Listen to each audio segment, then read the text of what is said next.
And of course, it also found the big one under the left paw.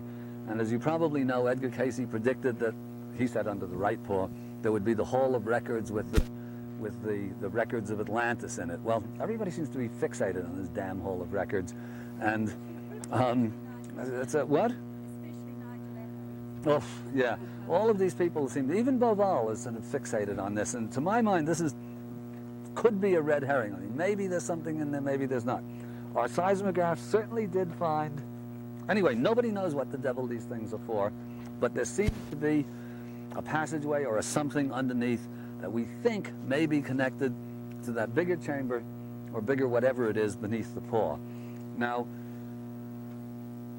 the seismograph is quite unequivocal in this, and we're absolutely convinced that there is something there. Could be a natural cavern, but this is not the kind of limestone that has natural caverns in it, or not often.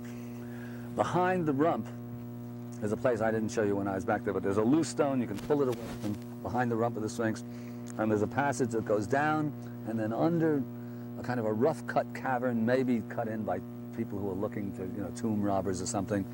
And this is known that this is there. There's a piece in this hokey film that Lehner did in the late 80s with Omar Sharif, in which they're back in there.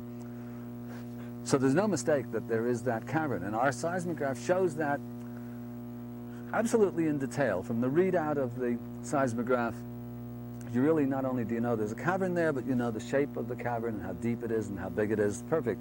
So why shouldn't detailed reading from seismograph that there's a thing there? Zahi doesn't trust the technology. I mean, he doesn't want there to be a chamber there to begin with, but he also genuinely distrusts the technology, and he doesn't want to, as he explains it. And okay, it's a little bit bogus, but now that we're friends, I say okay. This is probably the political archaeological hotspot on Earth, in front of the Sphinx and around the Sphinx, and he doesn't want to get a whole big team up drilling down there, even with little holes to put fiber optic cameras in there, unless he's 100% sure that there really is a cavern there or a chamber of some sort. So our job, if we ever get permission to get back in here and get our scientists here and do some more work with the seismographs and the ground penetrating radar, is to go around the plateau or wherever and bang around with our seismographs and get readings with the radar. And whatever is underground, doesn't matter if it's chambers or whatever, but in other words, if we say, okay, here it's water, or here it's weathered whatever, or here there's so-and-so, and then drill down, we'll get permission to drill, I mean, someplace that's not, let's say, archaeologically, politically sensitive, and we drill down and we can prove to Zahi that we've got accurate readings from the seismographs and the radar, then he'll reconsider looking in there. But meanwhile, that said, I mean, with Casey's a very interesting guy. His medical readings seem to be, as far as I can judge, not having trouble with you look into this kind of thing. You have to go back to primary sources. So if you really want to prove or disprove Cayce, you've got to go back into the Cayce files, look at the medical readings, and track those down to find out if they're true. I mean, if the doctor really said that so-and-so had Parkinson's disease and Cayce said, rub it with, coal tar and it all got better, that's the only way to prove if it's valid or not. But it seems to me that the medical stuff really is pretty good. But his predictions of world events and stuff from World War II on have been pretty consistently wrong, actually. And so to place an awful lot of stock in the famous Hall of Records is, to my mind, a very, very bad way to go about scholarship. And even if you say, oh, well, he said it was going to be under the paw, well, yeah, he did. But if you're going to pick a spot in Egypt that would be sort of, a place to look for something, I mean, it would be under the paws of the Sphinx or under one of the pyramids or something like that. If he said the Hall of Records was out there under the, with the guy sitting on top there, and you'd say, oh, well, yeah, who the hell would think of looking there? But under the paws of the Sphinx, well, so until we're pretty sure that there is a hall or that there is a chamber there. And we're pretty sure that it's man-made even. But what's in there, it could be newer rather than older. The trouble is that, and even if you find something, you're going to be able to date it, it would be lovely. Nobody would be happier than me to find a little plaque that said, this was carved by Ahmed the Atlantean in 12,500 BC. but the chances of finding that are not terribly good. So I tend to prefer the much less glamorous ongoing work with seismographs and isotopic analysis and all this sort of stuff. So, what's it?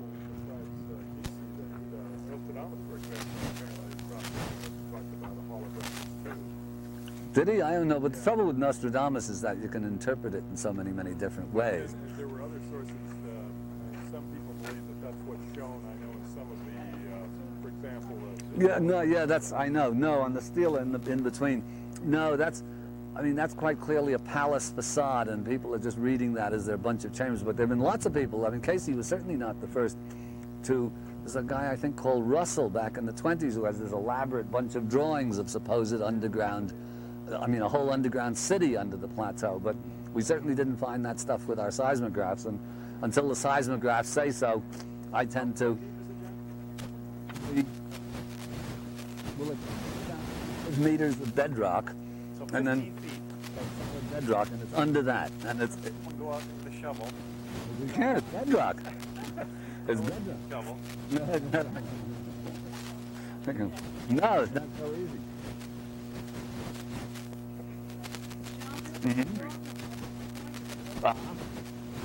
Only one. Yeah. What? Kilroy, right. Kilroy the Atlantean was here, right. That's good. Actually, I like that, Lena. I will switch my joke and give you a byline. Like Sarah. Like Kilroy, what? Like Sarah. The fish. That's right. What are they fishing for? What's that? Is in those.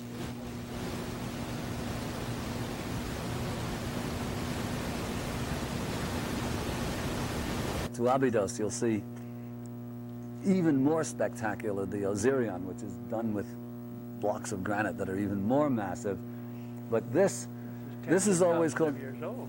Well, It has to be this- tens of thousands, the- 10,000 at least. I mean, this is always called the Valley Temple of Khafra. We're actually, frankly, not sure that even this granite part is done by Khafra. What's certain in our view is that the granite is added afterwards. The huge, you see the core masonry there? Yeah. You look at that, well, that sort of rough kind of stuff is typical wind and sand weathering, but that's because it's the upper surfaces. When you look closely, you know, for example, you look over there, or you noticed that when we were outside around the back before, you can see that it's very, very old weathered rock, and this is the same rock as comes out from the Sphinx there, and our contention is that it was weathered at one point exactly like the Sphinx, except block by block, and some of the blocks are, you know, the fissures run vertically. But when it came time to repair it, instead of doing what they did with the Sphinx, where in order to repair it, you had to fit blocks individually into each of the, you know, into each of the layers, you don't do that with a geometric building. You just kind of plane it off more or less regularly. They didn't even plane it off regularly. They just planed off as much as they had to, and then faced it with these enormous granite blocks. Now, even this, as I said, we buy the standard version that it was Khafra that built the granite, but not necessarily. Personally, we think maybe not even. I mean, maybe, in other words, maybe there are two stages. Maybe the Sphinx is built in the time of when Egypt is ruled by the Neteru themselves, and then maybe this part is done by the Shemsu Hor, and Khafra comes along thousands of years after that, chisels in a few hieroglyphs on the outside, not with his name, but quite distinctively Old Kingdom style of hieroglyph. So maybe even this isn't Khafra. Maybe this is earlier, because frankly, when you look at undeniable Old Kingdom architecture, it doesn't look like this. This It doesn't look like Old Kingdom. The architecture of Khafra time. No, that's right. It really doesn't. Really doesn't. Anyway, whenever it was done, and whoever did it, they sure as hell knew what they were doing. And if you look at this incredible jointing, I mean, you see that you can't get a piece of paper in between these blocks. And in fact, even with those huge limestone blocks, when you looked around on the outside, I didn't point that out to you because we weren't talking about it then. When we go out now, even those massive blocks that weigh 150, 200 tons, and then now the joints are separated, but really they're separated only because they've got weathered. If you go into between the joints, back a little bit beyond where the weathering is. Again, they're these 200-ton blocks that fit together with no space in between them. Right? It's just absolutely mind-boggling.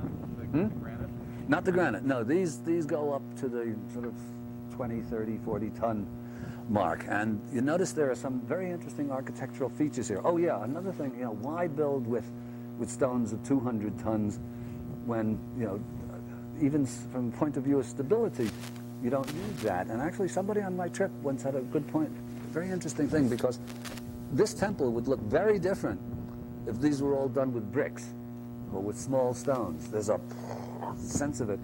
And if you buy into, and I certainly do, Schwaller has a very good line actually, that if it has, part of the doctrine is that that matter is, you might say, coagulated or manifest spirit. So American Indians, everything is alive. Rocks are alive, trees are alive, everything has spirit. Stone has spirit. And a block of stone, as soon as you cut it up into pieces, you're sort of cutting up the spirit, as it were. You're cutting up the power of the stone. So a stone that weighs 200 tons and is intact has a lot more stone power, you might say, than a block that has 100 pounds in it. And you feel that, actually. You look, as I said, this thing would feel completely different if it were made of little blocks of stone like that, which would be different again if it were made of bricks. Massive. This is enormous. That's a big chunk. Yeah, well, it's 25, 30 tons. Yeah, it's a big chunk. But it's not 200 tons. Yeah. Any nice rectangle block, and you put one down like this, and one down like this, and one like this, and one like this. Perfectly stable. Instead, what they did was they planed off the whole edge of, you see, they took off about 3 inches of surface here, and then the rest of it goes in like this, and then this one is the reverse, and so a corner goes up, each one reversed. Now, I've asked, I always have builders and architects with me, and some of them say, yes, from an architectural point of view or from a structural point of view, this makes it more earthquake-proof, more stable. Others say it's sort of academic, really, as long as you're using blocks this size, you put them up like this, it's as stable as anything you could possibly need, and this is actually an almost, Egypt is not earthquake-free, but it's a geologically very stable area here. So to go to this much trouble just to make it more stable is sort of, it doesn't really figure. The temple in Egypt, Maybe they came from someplace that didn't have that kind of history. well, who knows? Who knows? But a couple of alternative reasons, or not necessarily alternative. Egypt tends to do things not just for one reason. Things have multiple layers of meaning. So one of them, I think, is that there is no word for temple, really, in ancient Egyptian. It's called perneter, which means the house or the home or the place of the god. And really, the temple is meant to be, it's really a living entity. A temple is an organic form in stone, or the magical recreation of an organic form in stone. So a corner in an Egyptian temple is not a corner the way we do it, which sort of, let's say, breaks the flow of the energy. If you take as a premise that there really is, these are energetic structures. But when it goes this way, it's sort of like a joint. In other words, a corner is not a joint, but a symbolic articulation. So the energy, such as it is, flows around. And actually that idea was to a certain extent, I thought, backed up neatly when I had some sound engineers with me on a trip here who said, oh yeah, that makes sense, because in a speaker, modern speakers and high fidelity speakers, there are never corners, there are always rounded corners, because that preserves the acoustics. If you have flat corners, it louses up the acoustics. So what applies to acoustics, in fact, a place like this might even be acoustically oriented or acoustically organized, because for sure, whatever this was used for, chant and song and music would have been a part of it. And then what you have to do, again, this is a good place to do it. And remember, when we're going through Egypt, to try to use your mind's eye to recreate what the temple looked like to begin with. Because obviously it's very ruinous now. But if you go over here, you see what this was like to begin with. And you see obviously you have the architraves, the lintels over the architraves over the columns.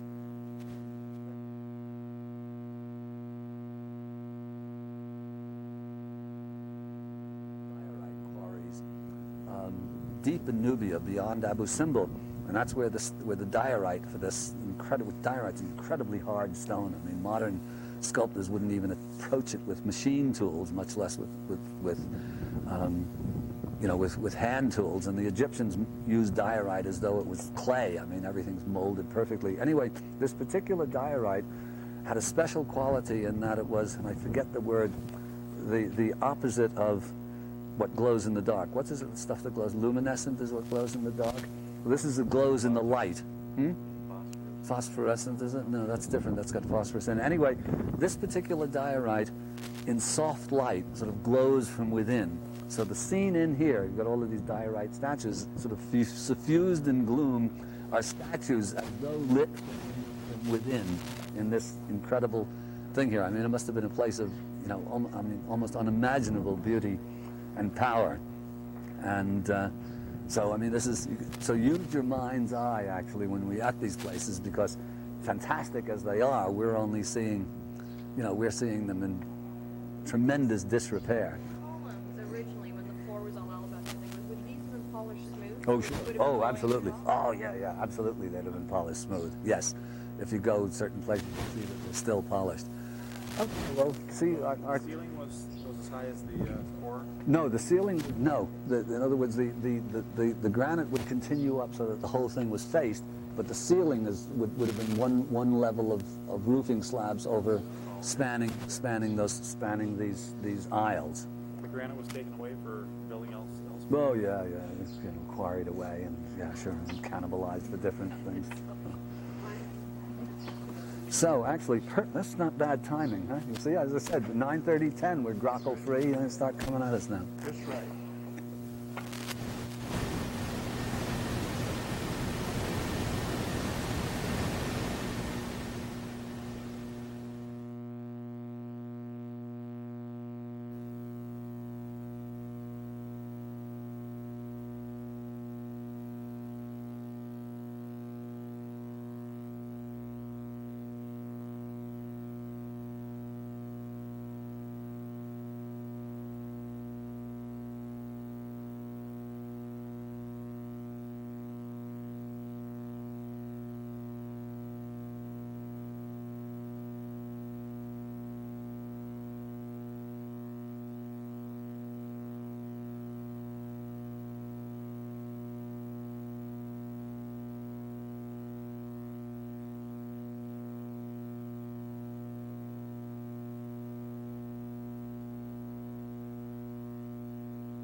Under the column, there's symbolic seeds for the new to grow. So these are symbolic seeds for the... To measure the under table.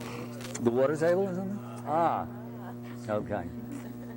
So it's finding a copper statue down there is the reason they give credit to Khafre for this temple. Well, they thought it was anyhow, but when they found that there, that's... Do they have? No, that's basic. Well, as I said, it's a combination of entirely circumstantial weathering. But when you look at it, I mean, you just get the sense that this is old stone. But you see the way the granite is kind of married to it. Well, it's my contention. You see here, look, there's a block of stone there, and then the limestone juts out in front.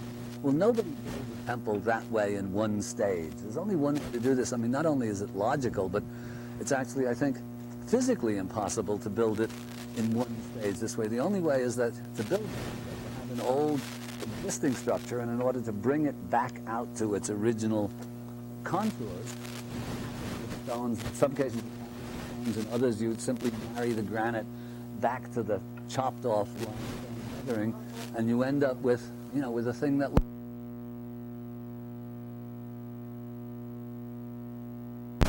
from scratch. You do it nice and smooth, and then you have nice and smooth granite, and you put it back to it, and you save yourself a hell of a lot of work. To do it that way is much more work than to do it any other way. So, I mean, until the Egyptology, it's so powerful, as far as I'm concerned, that it's inexcusable to do what they're doing. Actually, Schock's book is interesting because Schock's pretty conservative, and he doesn't even notice another guy writing with him. Schock himself writes, not badly for an academic, but he's got a science writer working with him who's a good science journalist, so it's got some pace to it as a book.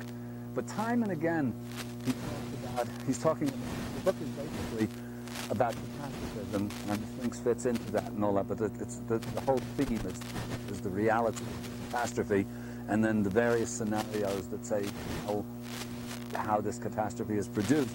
But time and again, going through the chapters, he's saying, this idea was first came out, you know, everybody laughed and, you know, nobody understood it. But he keeps saying this, he doesn't even realize himself that practically anything that had to go through the same incredible rigmarole that we're going through.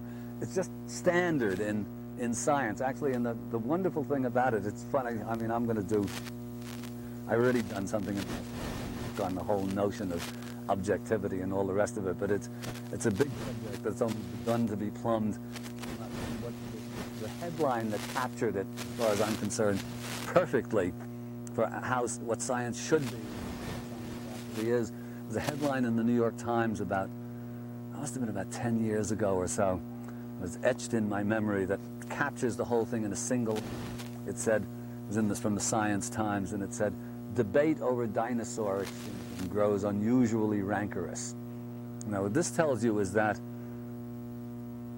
scientific debate is usually rancorous, and only in this matter of this emotionally sensitive subject of dinosaur extinction does it become unusually rancorous. Now, you stop and think about this for a minute. I mean, who the hell cares? I mean, the dinosaurs died one way or another. It's kind of an interesting scientific, academic inquiry. They died one way or the other. Why should you get rancorous about it? But that tells you where these guys are coming from. And actually, it's a psychological problem, not a scientific one. Let's face it, I mean, we all have our egos, and you'd be surprised. I mean, to you, you don't care about the Sphinx is older or not. I mean, it's an interesting subject. It's not your profession. You know, you can afford to, you don't care. Actually, there's another marvelous anecdote. I read it as a true story, that it again captures the essence of these things. Supposedly, when Jascha Heifetz was giving his Carnegie Hall debut at the age of 11, whenever that was, way back when, in the audience was Misha Elman, who was the reigning violinist of the time, and Artur Rubinstein, the pianist. And about halfway through the concert, Elman turned to Rubinstein, and he said, "Hot in here, isn't it?" And Rubinstein said, "Not for pianists." So it's sort of like that. The microbiologists and the geophysicists and the astrophysicists have no trouble with our geology. The geologists don't even have any trouble. The archaeologists and the Egyptologists, for them, it's hot. And the peculiar thing is that this is the problem with science, is it's supposed to be objective, and of course it's not objective, but you see, if you, like an athlete, you watch the Super Bowl or something like that, the guys lose, you know, Atlanta loses, they're all dejected, they all feel terrible. I mean, their egos are hurt. They're in this job, they're in this thing to win, and they'll be the first ones to say so. It's fine if, you know, you be dejected, you lose.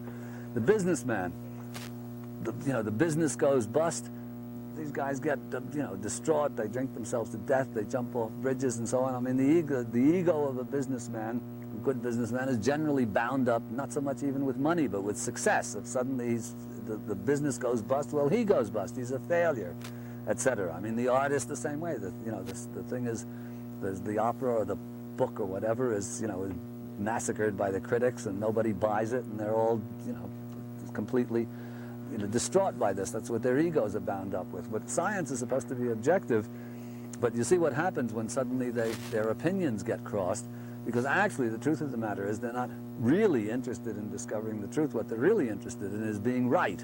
That's where their egos lie. And I mean, they don't make much money for the most part, and for the most part they don't get much recognition. So the measure of their accomplishment, really, of their egos is being right. Somebody comes along, particularly somebody from out of left field like me, and says, "Hey, you guys have it all wrong." They're fighting for their spiritual lives, as it were. So this is why it is like this, and this is why it has to be like this, unless you have a whole bunch of enlightened guys there to begin with, in which case they probably wouldn't be scientists, because they'd be sitting around being enlightened. They wouldn't have to be doing experiments all day long to discover new stuff, which is actually very interesting.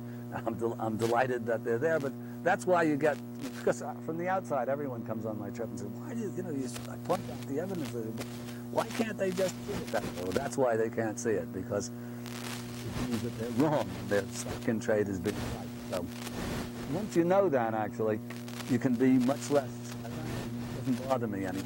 It never bothered me an awful lot, because I understood this to begin with, so I expect it. But if you get bothered, of course, you lose. Yes, Klesson?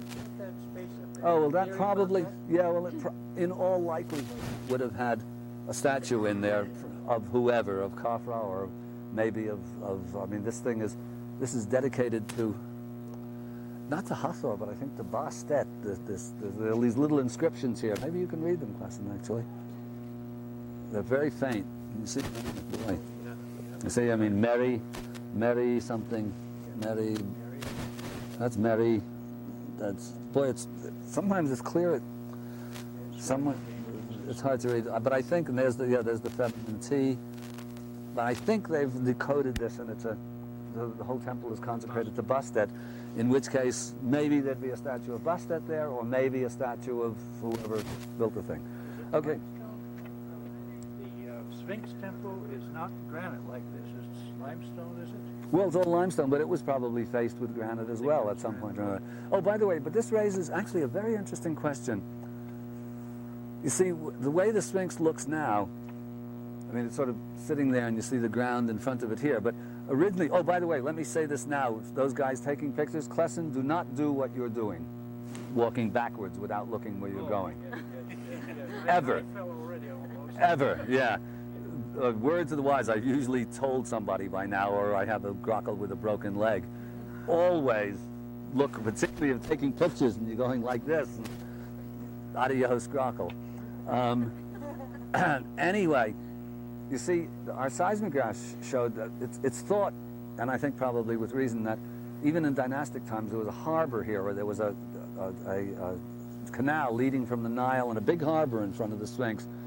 And before there was harbor, probably, when the Sphinx was built, it's sitting actually on top of a hill. Here it looks like it's in a hollow, but in fact under the sand, where the rock goes down like this, not like a cliff, but it goes down like so.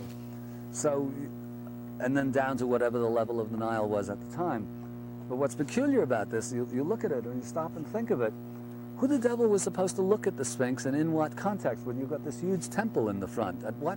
Where are you supposed to see it from? And, in other words, how was it used? It's supposed to be looking at the sunrise. Well, it's looking at the sunrise, but how are you supposed to look at the Sphinx? Yeah. In other words, they've got this big temple in front of it. It's very odd. Why should they do it that way? This is something in which I don't even have a hypothesis. I have no idea why anyone would build a temple, why they'd cover it, in other words. And it's certainly coeval with the building of the Sphinx, that temple. And it's the same stones that came out of there. So why they would cover up the Sphinx with a temple in the front got me. I just don't know. Okay, let's wander around. I'll show you a couple of other very interesting pieces of evidence here. It'll happen faster than that now. Well, I know it will. It's immediate. the television, every generation. But the media, see, they have to, the reason that we're getting kind of attention that we're getting. Normally they would be ignoring us around them.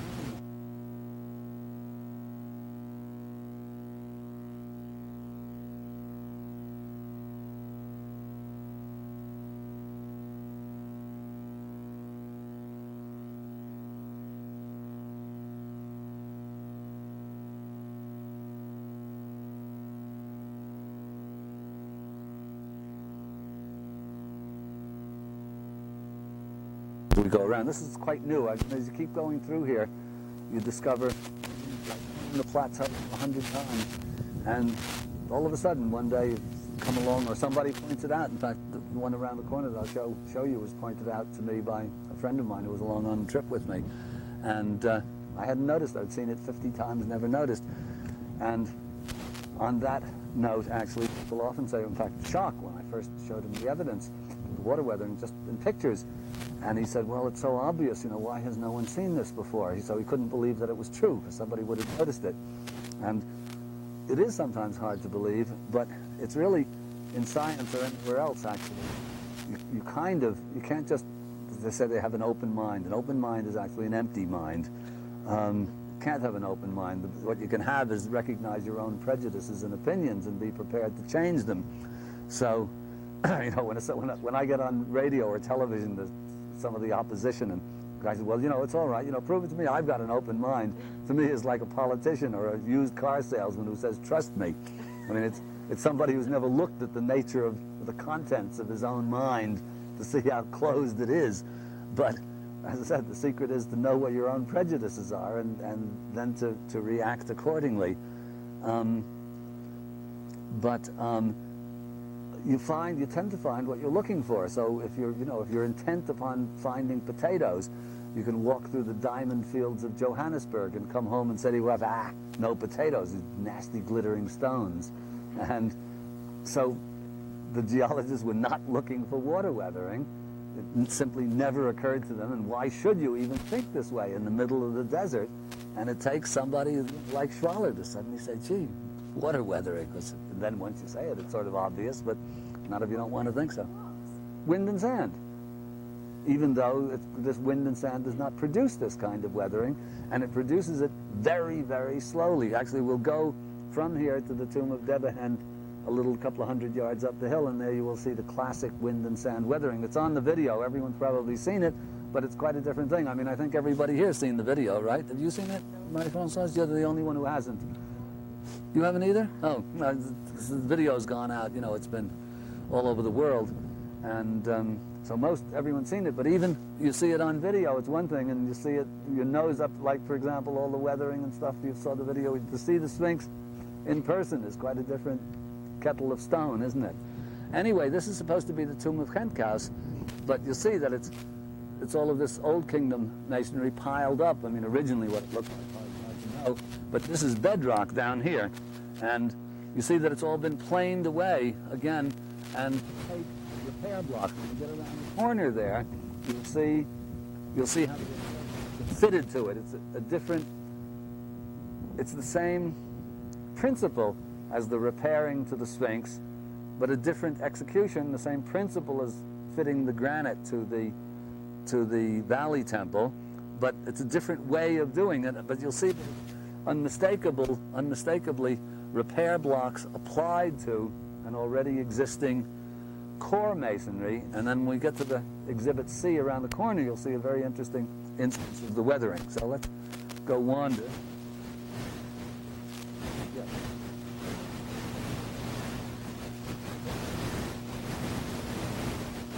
Yeah. Lena? Hasn't even noticed, didn't know he lost his shoe. Anyway, okay, now here you get, this is a very interesting bit of stuff here. Now you see, here we have a fissure, water weathered, smooth weathering, that's water. And then you see that here, this is, again, typical Old Kingdom masonry, looks like those oldest repairs that are done to the Sphinx. No mistaking that. So originally, obviously in Old Kingdom times, all of this was weathered, all of this was clad with this kind of cladding. This then raises the question, what happened? that huge fissure, when there's no rain to speak of, and this is quite clearly water weathered. Can only be that this is older, and the repair block put on absolutely very really, and we didn't talk about, hadn't put this one together when we did the video, so it's not in any or anything like this. And this is one of those I was hoping to be able to present to Lehner and this is called the tomb of Gent Kaus. Gent Kaus, who was the queen, one of the queens. Gent Kaus. Yeah, the cause of the queen. That's right. Yeah, Klesson, you have fun with this stuff. And actually, I'll talk about this when we get into the tombs, because it's very interesting. I was reading some more of your book. Interesting stuff in there.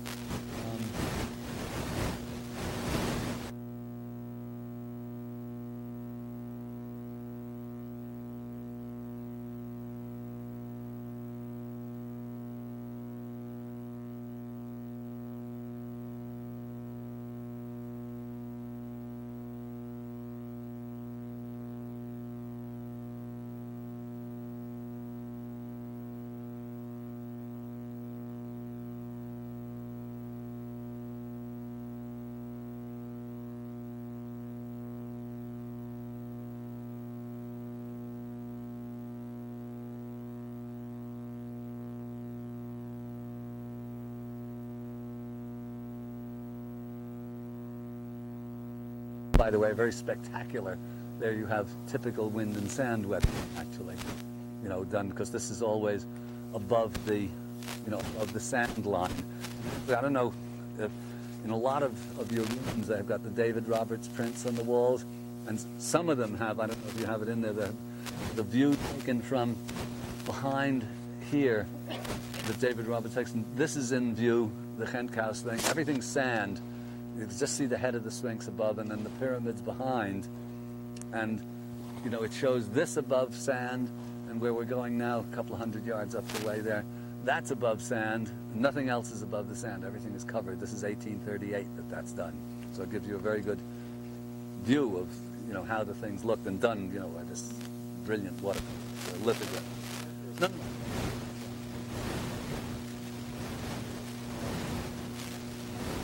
Shock I'd need here for that. The underlying rock there, what is how do you...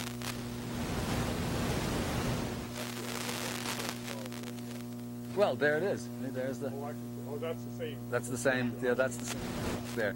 And probably it was more wet. They probably just chopped off enough, it would have looked like the Sphinx, all tremendous weathering, and then they chopped that off to make it look like that. So, as you see, the pieces fit together,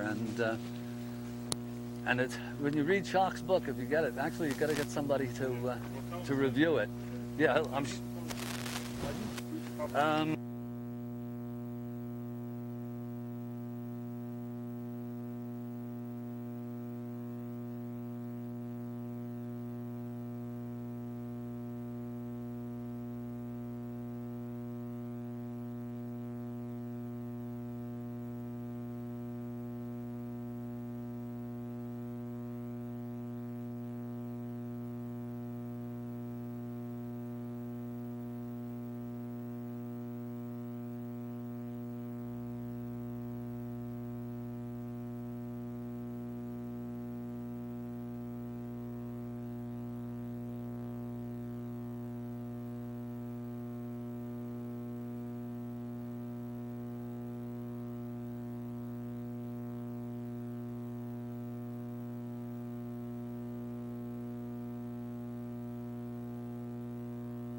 What? You know this stuff. Yeah, no. There are lots of, there's almost no point in Egyptology where there aren't arguments.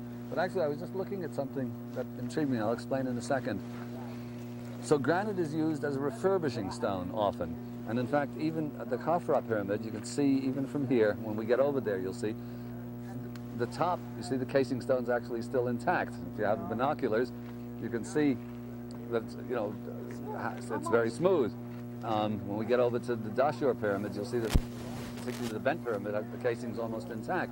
And yet, on the bottom courses there, for some strange reason, there are the casing stones are the core blocks are faced with very roughly cut granite, not neat and shiny and beautiful like this, which are nevertheless left undressed, as it were. Well, this is very odd. Schock was very interested in this when I pointed it out to him, that granite seemed to serve this refurbishing or renewing function symbolically. The Egyptians used stone symbolically, and I think even the Egyptologists acknowledged that. And Schock was, of course, as a geologist, very interested in this. And I asked him about the geology of granite. I mean, how was granite formed? He thought of him and he said, yes, granite is formed. It's a rock on the surface already, and then under cataclysmic conditions, it gets sort of enfolded back into the earth and melted. It gets down into the level where it melts, and then it's extruded again, purified as granite. Basalt is formed that way. The various, I think they're called igneous rocks, are formed that way. And then, of course, they're a much softer rock to begin with, and they become granite or basalt or one of those rocks, which is practically eternal. I mean, they're, unsubject, or almost unsubject to weathering. And Schock suddenly said, yes, he said, born again stone. So it's as though the Egyptians, not as though, they probably knew they chose granite for that reason, because it was a stone that had been through the transformational process, as it were. So this gets very interesting.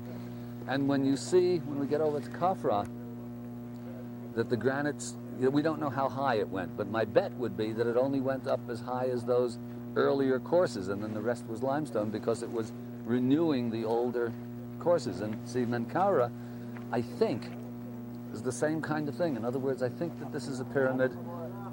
This is built in 2 stages, and one of the reasons I think so is you see that there's an entrance up above there where that niche is cut in. Well, it functionally doesn't make any sense. I mean, this is the regular entrance.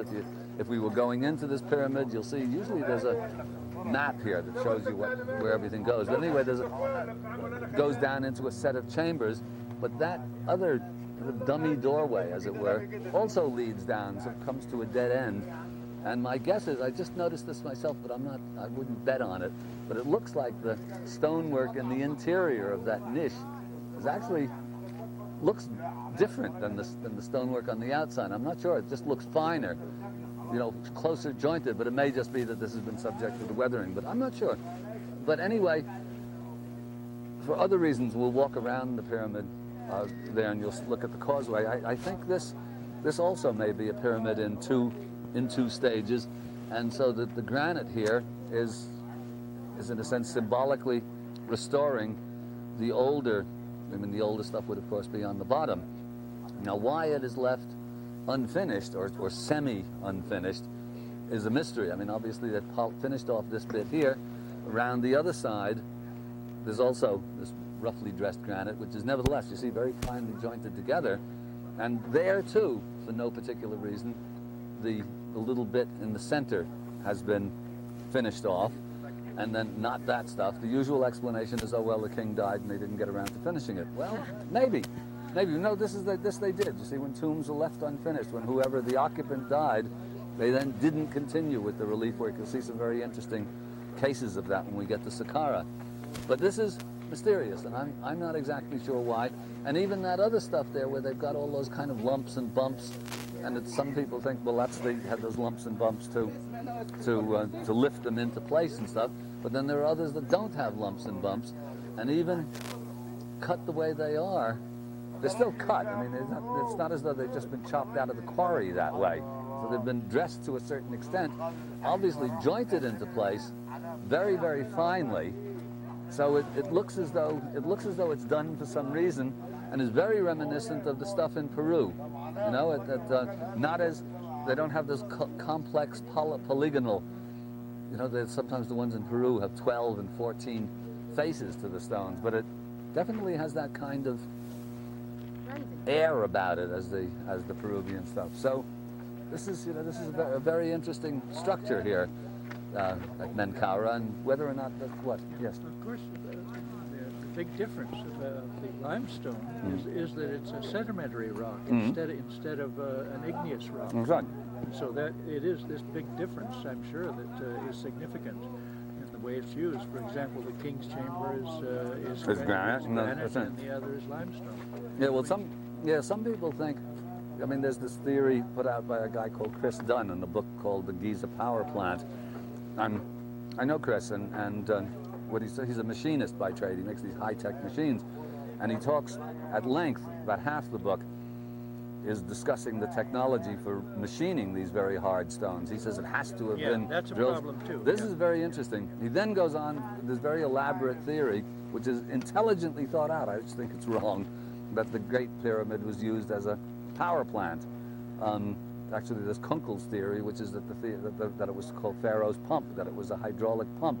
Now, this sounds crazy, but when you read it, and these guys are engineers, but actually it's a funny thing, when crazy, not crazy, but just elaborate and very fanciful theories come across my desk, full of calculations and all the rest, they're either done by engineers or retired military. They spend their whole lives working at them. And the problem with some of these theories, that the one of the power plant was, well, one, why did they need the electricity? How did they get the electricity from one place to another? And if the Great Pyramid functions as a power plant, well, what about these other pyramids? Why were they building those? My sense of it is, and you develop a kind of intuitive sense about these things. And actually, Klesson is on this trip basically because he sent me this manuscript of his translation of the pyramid text, and I don't read the hieroglyphs, but just reading through this, and I didn't get around to it for months because I usually don't, and I just started reading it, and suddenly said, boy, there's something going on here, interesting. So I called him up, and he said, well, yeah, you know, I should go on this trip, and et cetera, et cetera. So you get a sense when somebody tells me the Giza pyramid, the Khufu pyramid is a power plant, I say, nah, what does that have to do with immortality? Because this is the basic thing. I mean, if it has nothing to do with the immortality of the soul, it's probably wrong, given the focus of Egypt. And then my other sense of it is that Giza and Dashur, built around the same time, are of a piece. Whatever one means, they all mean. It's part of a big master plan that so far nobody has, at least to my mind, successfully decoded, but there are some people who I think are on the right track. Anyway, so much for the limestone and the two-stage construction and so on, but we'll go around here. Actually, it's nice to go anyway, and I'll show you some more interesting bits of what? Yeah.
Anyway, but this is, apart from an interesting ancient ruin, I always find there's a particular quiet air about here. Actually, if I stop talking for 2 seconds and the grockles are disappearing, just kind of sense the quiet in here.